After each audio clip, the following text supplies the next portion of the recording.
Okay, thank you very much, Paulo. I would like also to thank the organizers for this kind invitation. I'm very happy to be here, especially knowing that there are some many friends on the audience, Barbara, Giuseppe, especially. Okay, uh,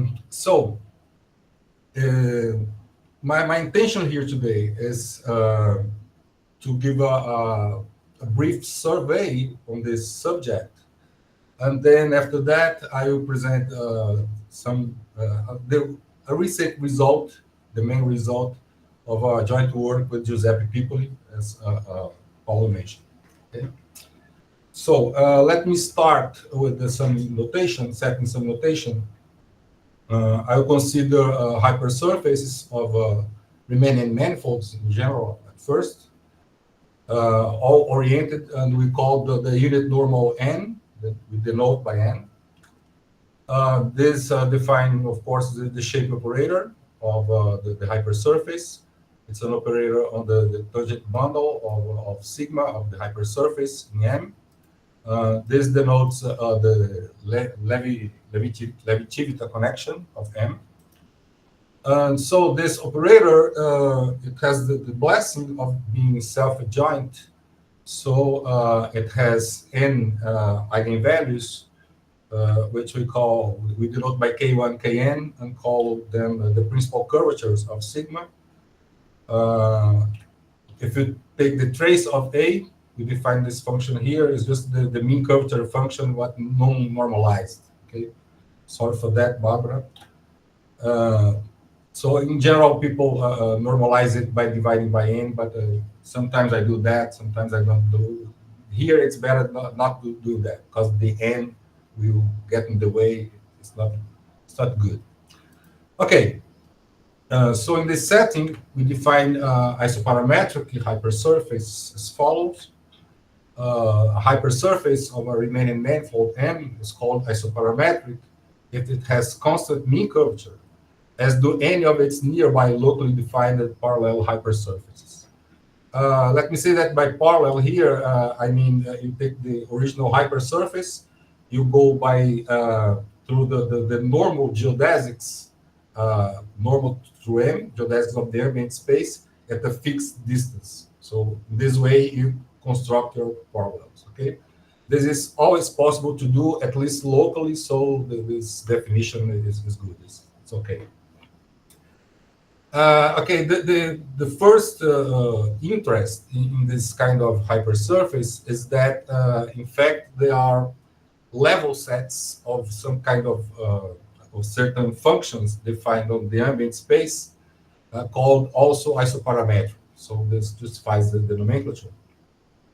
And these functions are defined like this. They have this property.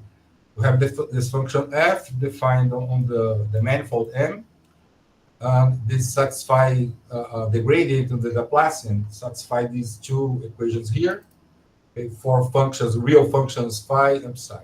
Okay, so these the level surface, the level sets of this kind of function are all isoparametric. Okay, so isoparametric functions appear in many contexts in physics and mathematics and all that. For example, in physics, they appear very naturally in optics. There are a lot of problems in optics that we approach by using isoparametric functions. In mathematics, for example, geometry, you can apply it to obtain solutions, special solutions to the Yamabe problem. Okay, you know the Yamabe problem. You have associated to the Yamabe problem differential equation, PDE. So using isoparametric functions, you can transform this PDE into an ODE, which facilitates the problem, of course, and you have special solutions by that. Okay, by doing that. Okay, I myself have applied isoparametric hypersurface to study the geometry of cylinders over Riemannian manifolds and manifolds M cross R, where M is one of the space forms, simply connected space forms, especially Sn and Rn, or Sn, Hn and Sn. Let me mention some of them. For example, we could classify all the umbilical hypersurface of these products here. This is a joint work with João Paulo dos Santos from University of Brasilia. Also, we classified all the constant sectional curvature hypersurface of these products for these values of n. This is work with Álvaro Ramos from UFRN, João Paulo dos Santos. I have to mention that this classification was achieved in a previous work by Fernando Manfio, Rui Tojeiro. Here we just used a different method with simplified the proof, but they established before us. Also, we used to classify the invariant higher order minimal hypersurface of these products here. These are the hyperbolic spaces, all of them, all the symmetric spaces of non-compact time. So here includes the real, the complex, octonionic, and quaternionic hyperbolic space. Okay. So by invariant here, I mean invariant by rotations around the axis or horizontal translations. Okay? And also, this was with Fernando Manfio, João Paulo dos Santos. Last but not least, the classification of the invariant translating solutons to the RF mean curvature flow in these products here. This was a joint work with Giuseppe Pipoli. Okay, so in all these works, okay, the approach was very similar in the sense that the way to obtain the desired hypersurface is all the same. Okay? So the construction was like this. You consider any of these desired hypersurface, umbilical or translating solid or whatever, locally is a graph like this. Okay. So in this theory of excuse me, is a graph over what? Is a graph over what? Over M. Over the manifold, the base is M. It's a local graph over an open set of M. Okay. So you're studying hypersurfaces of M times R. Is that correct? Yes. Yes. Okay. Correct. Got it. Got it. Thank you. Thank you. Okay. No problem. You can interrupt me whenever you want. Okay. All of them. Thank you. So in this general theory of M cross R, hypersurface M cross R, we define this T here. It is first this dt. Dt is just the gradient of the height function of M cross R. Okay, this is vector here. It's a parallel vector field, of course. So T, capital T, is the gradient of the graph of the hypersurface. That doesn't have to be a graph. But in general, for any hypersurface, we can define the gradient of the height function, of course. And there's just this guy here. This is a projection of dt over the tangent plane. So theta here is this angle function here is the angle between the normal vector and this dt. And a very, very simple calculation gives that the gradient of this function theta is minus at, the shape over here. Okay. So what is very, very important here is that now if you think of it as a graph, now we specialize for graphs. This graph will have t. Okay, this vector t will be a principal direction if and only if these level sets are parallel hypersurfaces. Okay? This is the problem. This is the key of these constructions. Okay. So let me remark that if, in particular, the angle function is constant and not 1 or not 0, so this guy t is different from 0. So if the angle is constant, not 0 or not 1, t is a principal direction, because this guy is 0, and t is a principal direction. So in the other case, if theta is 1 or 0, you have in the case of 1, you have a piece of a slice, okay? If theta constant equal 1, you have the hypersurface will be an open set of a slice n cross t, a slice like here, like this one, okay?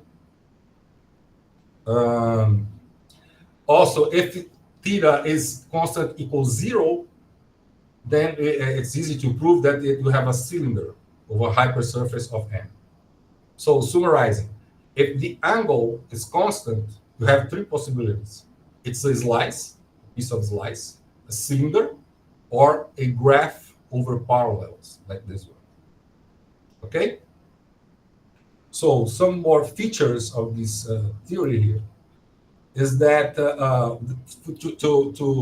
obtain good constructions and good hypersurface, we observe that first we consider this function here, this function rho, which is the norm of this t here along the trajectories of t. Okay, so it depends on s. Here, s is the parameter.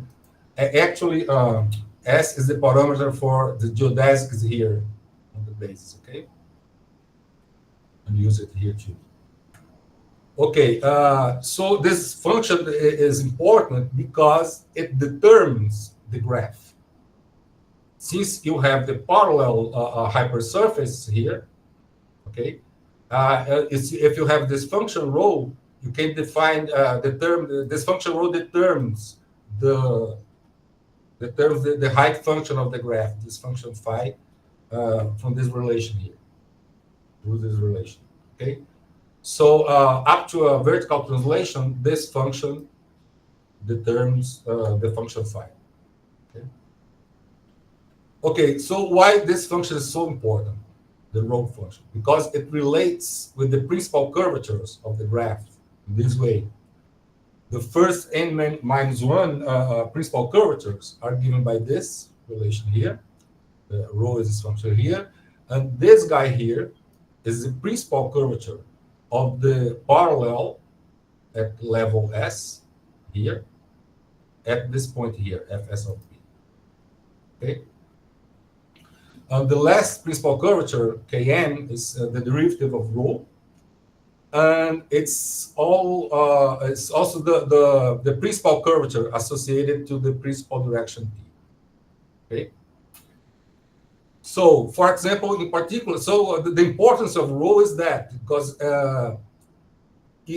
all the principal curvatures of the graph are related to rho intimately. Okay, so in general, if you are looking for some special kind of graph in this context, if we impose any condition on the graph, this condition will translate to a condition on rho. In general, in ODE. Okay, for example, if you are looking for a surface graph with constant mean curvature, which is very usual in this context, so you have this relation here. If you use this relation, you can deduce very easily that the mean curvature of the graph will be minus rho times the mean curvature of the parallel here, this guy here, plus rho prime. Just sum up the left-hand side with this one here, the right-hand side. Okay, now note that here this family of parallels could be any one. But if you specialize to parallel families of isoparametric hypersurface, then this mean curvature here will not depend on P. You can erase this P here. And so you have an ODE on rho, and a very simple one. It's the simplest one. It's the first order, a linear. So this is a very effective way to construct hypersurface of constant mean curvature in products like this. Okay, we use this a lot to construct not only CMC hypersurface, but minimal too, of course. You can put H0 here. And you can construct a hypersurface imposing conditions on the principal curvatures. translators, umbilicals, and all that. So this approach applied to all these works that I mentioned before. Okay. We have just to be careful to find solutions rho here that stay between 1 and 0, because rho is the norm of a vector, which is projection of a unit vector. So this norm here is between 0 and 1. Okay. So the solutions you find here have to satisfy this program. But it's not a problem. You have a lot of complete examples obtained like this. You construct graph, for example, to construct spheres of constant mean curvature. There, you construct the two M spheres. Each M sphere, you construct just one M sphere, and you reflect it. You have your complete hypersurface. Okay, you can construct a lot of complete examples by gluing graphs, or just by constructing graphs which are entire or complete. Okay. So let me talk a little now about this concept of homogeneity, which relates very intimately with isoparametric hypersurface. So the definition is like this. It's a very known one. A hypersurface of a Riemannian manifold is called extrinsically homogeneous if it's the result of the action of the subgroup of isometries of the space of M on a point. Okay? Or equivalently, if given 2 points of the hypersurface, you have an isometry of the ambient space that takes one to the other. Okay? They are equivalent definitions.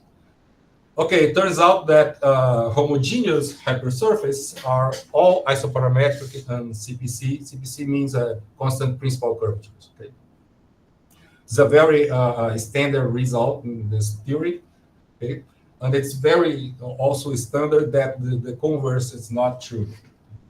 You can have isoparametric hypersurface which are CPC, but they're not homogeneous. They're not very easy to find.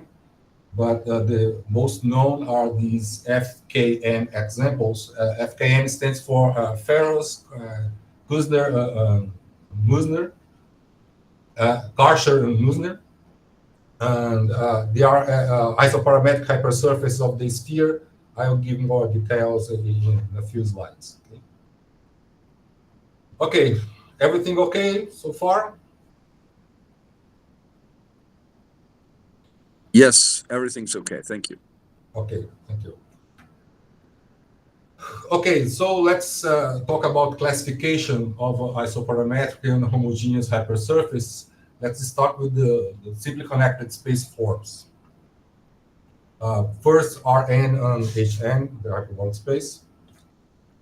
Okay, for Rn, these hypersurfaces were classified by Segre in 1938. He proved that these three conditions are equivalent, being isoparametric, CPC, and homogeneous. Okay. From that, he obtained this classification. You have the parallel planes, or concentric geodesic spheres, or tubes around totally geodesic submanifolds. Okay, this is in any dimension. Okay.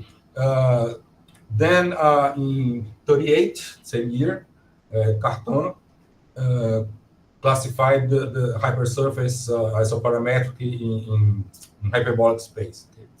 I have to say that Cartan was the great figure in this theory. He proved a lot of very nice theorems in the classification of homogeneous hypersurface. And in fact, his method gave a new proof for this result by Segre. Okay? So he obtained the same thing, more or less. Isoparametric, CPC, and homogeneous are all equivalent to in this Hn. The classification is like this. You have equidistant hypersurface of a totally geodesic hyperplane, tubes around totally geodesic submanifolds, geodesic spheres, and horospheres. Let me mention that in this family here, the only in all these examples, the only family that all hypersurfaces have the same constant mean curvature are the orospheres. Okay, so the mean curvature is constant in each member, each element of the family, but it keeps changing. If you change the hypersurface, the mean curvature changes, but except for the orospheres. Okay, this will be very important for us. Keep that in mind. So now it comes to the classification of SN, which is a very, very hard, involved, controversial problem. Controversial, I'll explain in a few minutes why. So Cartan worked a lot on this problem of this classification, and he contributed a lot, and he realized and brought to light that it's a very, very involved problem. And just recently, it was announced that the classification is complete, but with some controversy. I'll explain now. Okay, first, 38, Cartan proved that the isoparametric hypersurface are all CPC and vice versa. Okay, they are equivalent conditions. Okay, he also proved that he classified the isoparametric for G equal 1, 2, or 3. G here stands for the number of distinct different principal curvatures. Okay. So for these values of G, he classified all the isoparametric hypersurface and proved also that they are all homogeneous. Okay, in this case here, they're all homogeneous. Okay, in 71, a little later, Xiang and Lawson classified all the homogeneous ones, the homogeneous hypersurface in SN. And in this work here by Cartan, he asked the following question: if you given any positive integer G, is there a isoparametric hypersurface in SN with G distinct principal curvatures? So the second hero of this theory is Musner. Answered this question with a very, very big no. In fact, it's a very surprising, very nice result.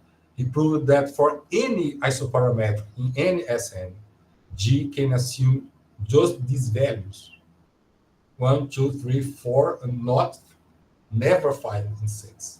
It's very interesting result. Okay.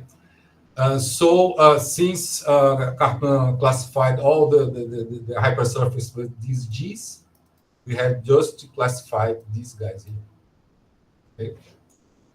But then the problem got more complicated because of these examples I mentioned before by Freire, Karcher, and Musner in 81.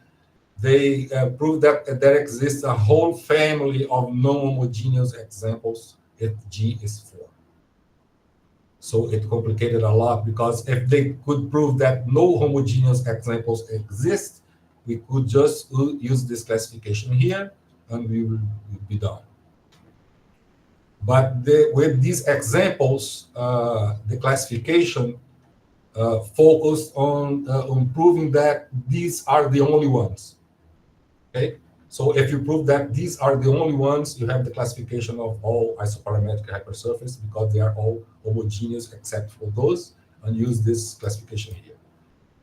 Okay, so I have to mention also that this classification, besides the controversy, it is a work of a lot of people. Okay, I just giving the final steps here. For example, for the case G equal 4, the final steps were made by Chi in 2020. Okay, it was a series of 4 papers, I think, I think at least the last one was published in Journal of Differential Geometry. So close the case of G equal 4. And in 2016, Miyaoka made the final step towards the classification for G equals 6. To be more precise, for G equals 6, and each principal curvature having multiplicity 2. Okay, so this case she proved could happen only in S13. Okay, but in the same year, Cipher announced that this case G equals 6 is still open because she found a gap in a very important result by Miyaoka in this paper here. Actually, this paper by Miyaoka was published in Annals of Mathematics. So actually, Cipher and Abresh notes that there is this gap. They wrote to her, that they advised her for that. And she published actually an errata of the paper, but Cipher insisted that it was still wrong. So the case is that recently we have two very nice surveys on this classification of isoparametric hypersurface in spheres. One of them is by Chi, this guy here, and the other one by Cecil, who was a very important figure in this classification. He proved some important case. He had Chi and Cecil. They claim that the classification is done, is complete. So they ignored the result by Cipher in this claim. Okay, they in the very beginning of the papers, they say the classification was just completed by blah blah blah blah blah. Okay, but curiously, Cecil in the reference, he includes this paper by Cipher with the counterexample. So we don't know. Actually, these hypersurfaces are classified and not classified. Some kind of Schrödinger classification, because some people say it's classified, some people say it's not. Well, I don't know. So I think Giuseppe wrote to send a message to Cecil asking, so what's going on? And Cecil didn't answer. So we are still in the dark. Okay, let's move on. Let's talk about classification results in spaces of non-constant curvature. We have just a few of them. It's very hard. This kind of classification is very hard to establish. Okay, first let me mention this work by Dominguez Vázquez, who is a very prominent figure in this theory. So he classified all of the isoparametric hypersurface in CPN, the complex projective space CPN, for n different from 15. I don't know why exactly, but he obtained this classification. I don't know why he had to exclude this. I didn't read the paper, to be honest.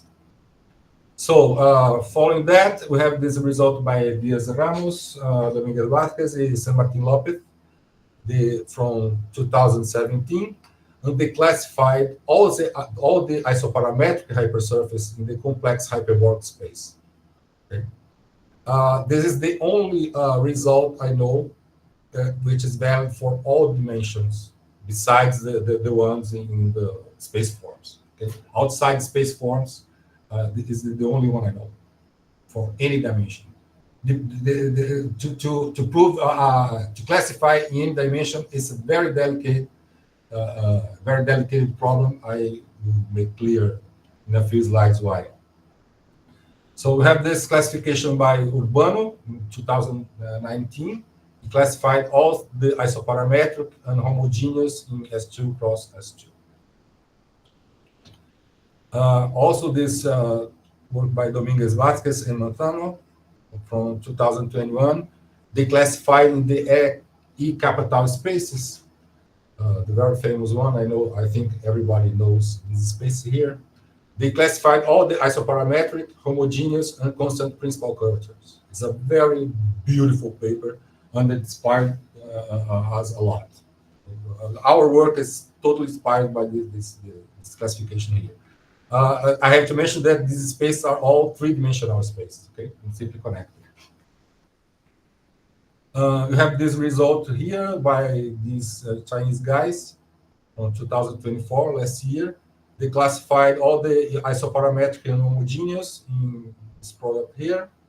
And in this product here, this notation here is this denotes the H2, R2, or S2. Okay, all the simple connected space forms of dimension 2. The epsilon and these epsilon i's here are the constant curvature of this space, 1, 0, or -1. They have to assume that they are distinct, epsilon 1 distinct from epsilon 2. Okay. So, as I said, inspired by this result here, together with Giuseppe, we classified all the isoparametric and homogeneous hypersurface of this product, SN cross R and HN cross R. I have to mention that in the case of SN cross R, we have this problem. We depend on the classification on SN. So if you think the SN is classified, the isoparametric and SN are classified, so we are also classified the isoparametric in these products. Okay. Yes, in HN cross R, the classification is okay. In SN cross R, for n equal 13, you have this polemic. So let me give, from now on, I will give details of this classification. Let me see the time. Okay, I have plenty of time. Let me first introduce these guys who will be very important in the classification. Actually, they are the only non-trivial examples of isoparametric hypersurface in these products. Okay, we construct it like this. Given any h in this interval, there exists an entire homogeneous vertical graph, okay, in HN cross R. It has constant mean curvature. Of course, it's homogeneous. We call this a parabolic ball, whose level hypersurface are parallel whole spheres, whose angle function is constant. In particular, this guy is isoparametric and has constant principal curvatures because it's homogeneous. Okay? As I mentioned, homogeneous imply directly this property to be isoparametric and having constant principal curvatures. So this is the guy. Very beautiful hypersurface, right? So note that this guy here, it's a graph, it's entire, and it's foliated by parallel holospheres when you project them. So this is a graph over parallels I mentioned before. Okay? So if it's a graph over parallels, its mean curvature satisfy this, must satisfy this. Okay, let me rephrase that. I'm trying to construct this guy. So how do I do? I start with the family of parallel holospheres, and I will try to find the height function, okay, to have constant mean curvature. So in order to find the height function, I just have to find the rho function, as I mentioned before, because the rho function determines the height function, phi. So we have, the rho function, we have this satisfy this equation here. Okay. So to find the surface, I consider this edge here. I put it here, same edge. Okay. Since the family of parallel hypersurface here in HN is a family of holospheres, right? The holospheres, any holosphere, the principal curvatures are all the same and are equal to 1. So the mean curvature is n minus 1. If you oriented with the outward normal vector, it's minus n minus 1. So you take this orientation, and the equation becomes this one. But this equation has a constant solution, which is this one. Okay. So it turns out that the rho function relates with the angle function in a very trivial way, this way. So we have this function rho, which is constant, so it's defined for all s in R. It's defined in R. So the graph is entire. Okay. It is entire. Since rho is a function, is constant, the height function is linear. It's a affine function. Okay. And so it's an entire graph built on parallels, on parallel horospheres, and has constant angle.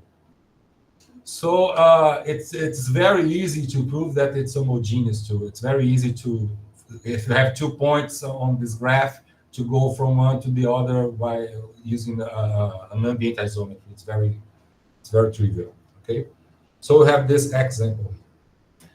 So let me call the attention for one fact here.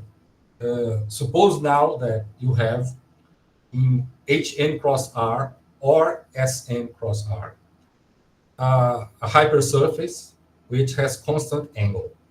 Okay. As we have seen, if this angle is 0 or 1, it will be a vertical cylinder or a slice. So suppose it's not neither of these cases.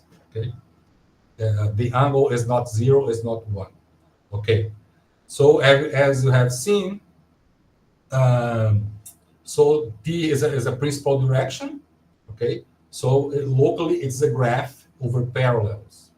So the mean curvature must satisfy this equation.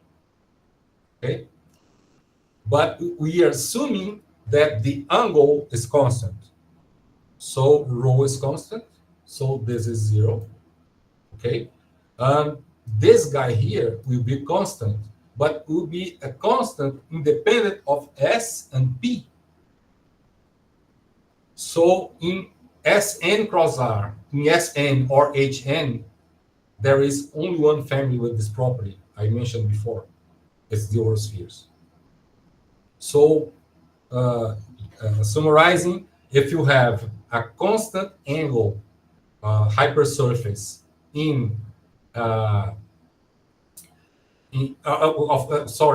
constant angle with constant mean curvature, in particular if it is isoparametric, right?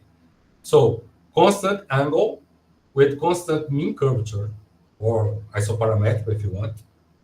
You have 3 possibilities: slice, cylinder over an isoparametric hypersurface. It must be, if it's the original one, it's isoparametric. The cylinder must be over isoparametric. Okay. And the third possibility is a local graph over parallels, and these parallels must be horospheres. So it must be an open set of this guy. Okay. So isoparametric plus constant angle means that it's slice, cylinder, or an open set of this guy. Okay. This is a very easy way to realize that. There are other ways, but this one is the simplest. Okay, let's go to the theorem. The theorem is as follows. We have a connected hypersurface of the Sn cross R or Hn cross R, depending on epsilon equal 1 or minus 1. Then the following are equivalent. Being isoparametric, having constant angle and constant principal curvatures, being an open set of one of the following complete hypersurfaces, a horizontal slice, said, a vertical cylinder over a complete isoparametric hypersurface of Hn or Sn, or a parabolic bowl of Hn cross R. So as I said, so this classifies all the isoparametric hypersurface of these products here with this observation of the classification of spheres, because we need the classification of isoparametric in spheres, also in HN, because of this guy here. Okay. So since in HN all the isoparametric are classified, so this classifies all isoparametric in HN cross R. Okay. For the case of Sn, we maybe have to exclude the case n equal 13 to claim that the classification is achieved. Okay. So this solves the problem of the classification of isoparametric. What about homogeneity? So this assertion here to be homogeneous hypersurface, an open set of homogeneous hypersurface. So this assertion implies the one for any manifold, as I mentioned before, particular for this one. Okay, so since in Hn, any isoparametric is also homogeneous and vice versa, this classifies, this assertion is equivalent to 1, 2, and 3 in the case epsilon equals minus 1, in the hyperbolic case. But since not all isoparametric hypersurfaces in Sn are homogeneous, we have to make a separated statement for the case of this, for the spherical case. Okay, so we use the same. The 4 implies 1, even in Sn cross R. But when we arrive here, we have to consider we cannot consider all the isoparametric, but only the homogeneous. And so we have this equivalence here. Fine. Okay.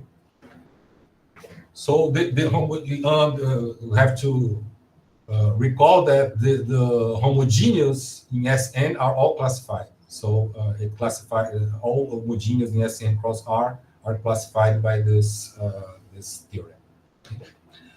So the hard part here is to prove that any isoparametric has constant angle. This is the hard part.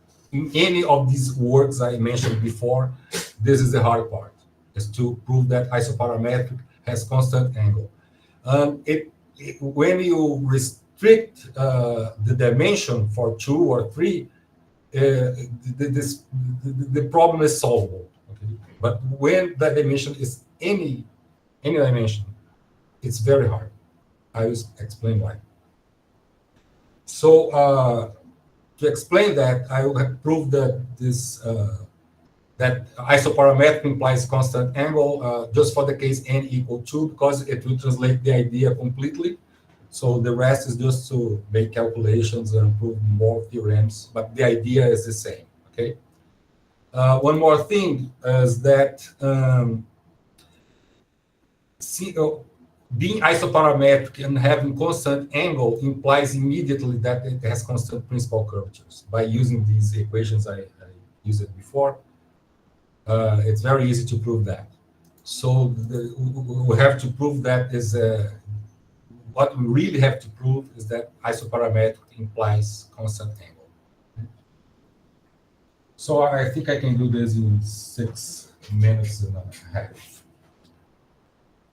Okay, so the idea is to use this theory of Jacobi field theory. Use that. This is it's a very commonplace in all these works I mentioned. The approach is this one, because when you are dealing with parallel hypersurface, the first thing you want to do is to relate the shape operators of the parallels with the original one. Okay, so you consider this is the equation of the parallels. Okay. R is the distance, the fixed distance you are going around through the geodesics, the normal geodesics. So you put this information here in this machine. This is the input. The output is this equation. It involves a lot of calculations, curvature tensor, and all that. You arrive at that. Okay, this is very, very usual. So h of r is the shape operator of the parallel at distance r. Okay, so the relation is this, this given by this product of matrices here, and the matrix B is this one. Okay, so these red guys here are the entries of the shape operator of the original surface, hypersurface. In this case, it's surface because it's any equal to, okay, of the surface. And these S tau and C tau are defined as follows. Tau is this function here. It depends on theta. So if to prove that theta is constant, we have just to prove that this function tau is constant. Okay, and we can assume that is different from zero. It's a local. This result is completely local, right? So we can assume that this is different from zero because it is constant equals zero. Theta is equal 1, and we're done. So we can assume that. Okay. These functions S tau and C tau are defined like this. Okay.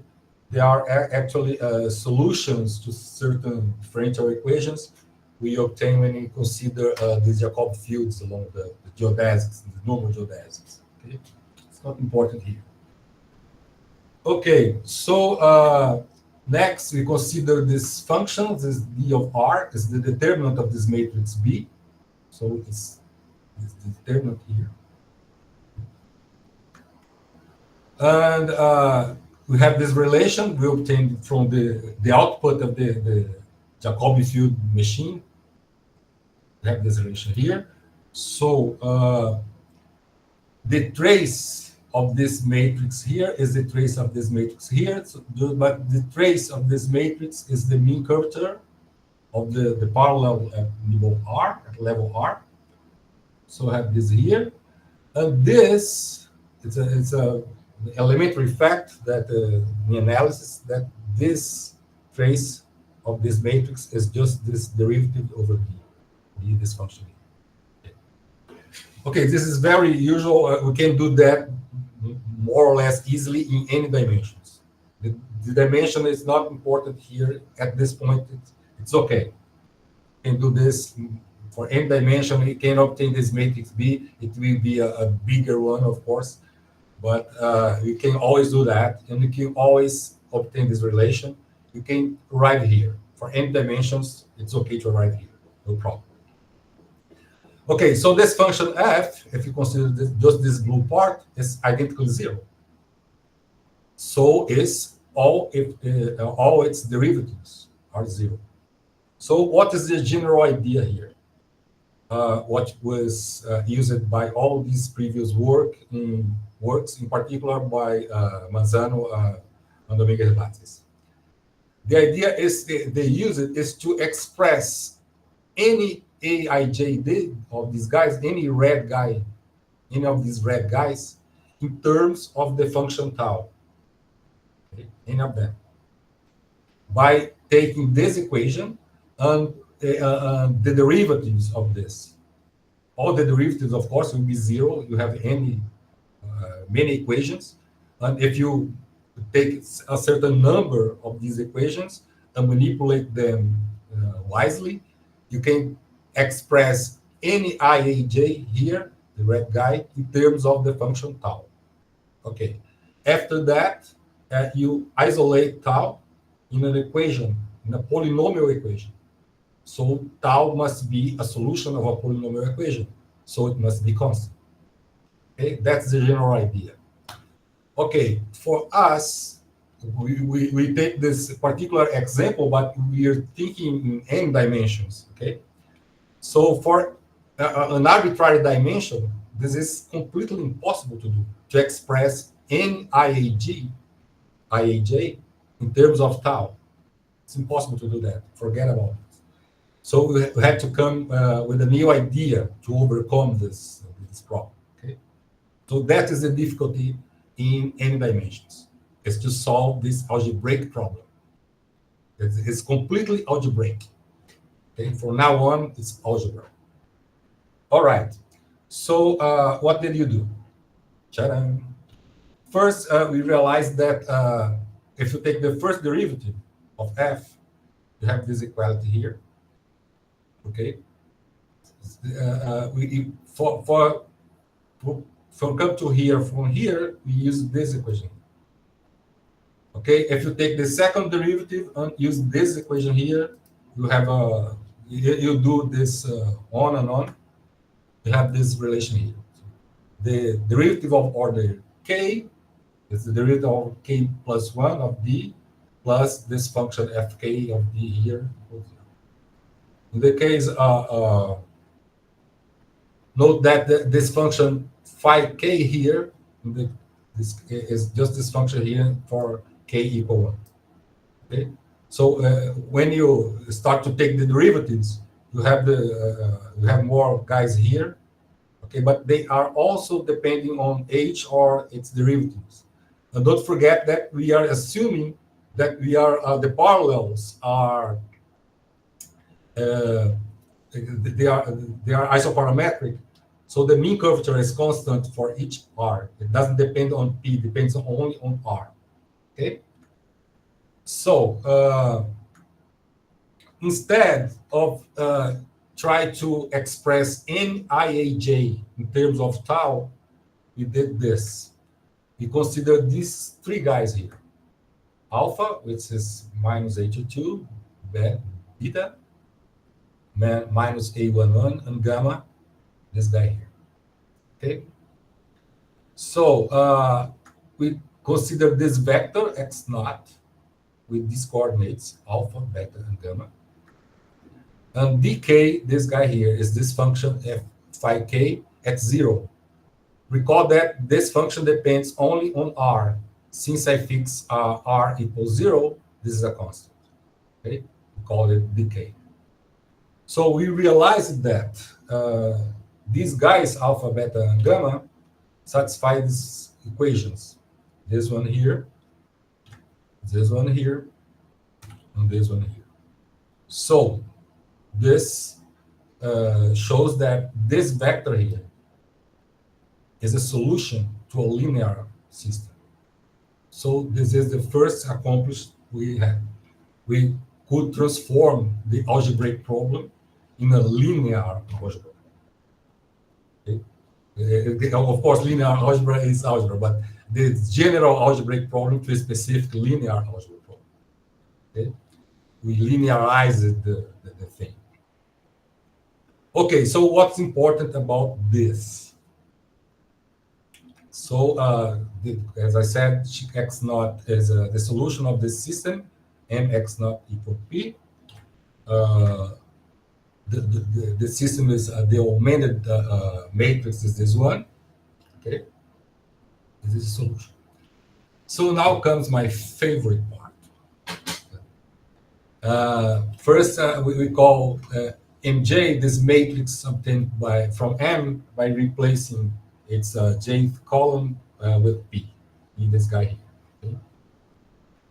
So what solves the problem? Our problem here is a very elementary theorem from high school. That's what I like it. That's why I like it, because it's a very elementary thing. See, the determinant of this matrix M is 0. Okay? Just to look at this first last line row. Okay, the determinant is 0. But the system has a solution. So if the determinant is 0, it implies that the Kramer's rule, this rule from this theorem from elementary school, high school, says that all the MJs must have determinant 0. Okay? In particular, if I take the M2, if I replace this column here or this column here, and take the determinant, we have a polynomial. And so tau must be constant. Okay? That's the general idea. To use the machine, the Jacob field machine theory to obtain that equation, that function f, take derivatives of f, taking special elements to construct this linear system. And the linear system always, this is the easy part to prove that the linear system, the matrix M, just M here, this matrix here always have determinant zero determinant. It will never be invertible. The system always has a solution. This is more or less easy to prove. But the hard, very, very hard thing to prove is that we always will get a polynomial. This is the hard part. So, because look at, if I instead of M2, I have chosen M3, for example. If I replace this column instead of this one, I will obtain 0 equals 0. I will get nothing. So the hard part here is to prove that we always get a polynomial or n dimensional. To prove that, it took most of the paper, like 80% of the paper was to prove that. It's just a linear algebra problem. So we close the paper with this theorem. The above method applies to any dimension and at least 2. Okay. These letters here stand for hardest linear algebra problem of our lives. Okay. So I think 57. So I have to finish now. Thank you very much for your attention, and live long and prosper.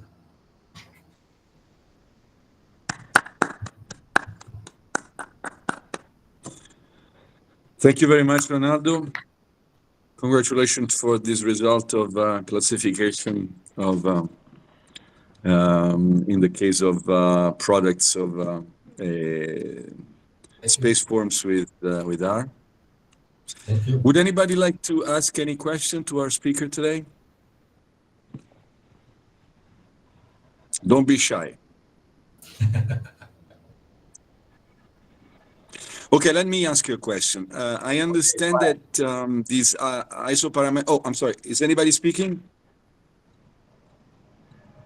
No, okay.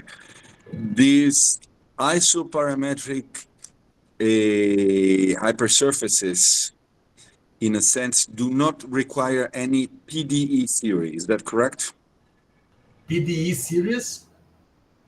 Theory, yeah. I mean, you don't use any PDE. No PDEs. Just ODEs. Only ordinary ODEs. differential equations. When we use this Jacobi theory, we have PDEs of second order. That functions are cosines of tau, sinus tau. These functions are solutions of ODE, second order ODEs. Yes. Right. This always seems to be the case whenever you have, like, even like in the Yamabe problem that you mentioned, with the fact that you have your manifold foliated by isoparametric surfaces implies that you reduce the Yamabe equation to an ODE, correct? Yes, precisely that. It's precisely that. Mm-hmm. Yeah, so order, I see. Yes. That's Yes. the key. So I assume you're probably studying similar problems in other ambient spaces. Yes. Like right the title of your talk suggested that you would be talking about general Riemannian manifolds. Yes, because I gave this this preview of this short survey. That's why I put the title more general like this, with manifolds, not just the products I proved. So actually, I gave this talk in a plenary talk in Brasilia. So I had to put a more general title to Okay. the audience. But right now, Giuseppe and I, we are working on on the same time for the products of two space forms. So the problem is Of a more higher dimension, possibly higher dimension. higher dimension, higher dimension. I see. Okay. It's more involved. And Advanced a lot. We expect to finish this this year at least. We are very confident we are going to prove it. We of course we got a lot of ideas from this paper I presented, but it's a very different problem. It has a lot of new features to have to deal with. But we are confident we are going to prove it, to classify using the same idea, more or less, this idea to transform in the linear algebra problem and use the Cramer's rule. It applies there too. It's very nice. But to get there, we have to work more. That's the yeah, problem. that was a good idea. Thank you. Thank you very much. More questions from the audience. Would anybody like to ask any question? Well, if not, let's give a round of applause to our speaker. Thank you very much, Ronaldo. Muito obrigado. Muito obrigado pela sua palestra. Excelente resultado. Tá?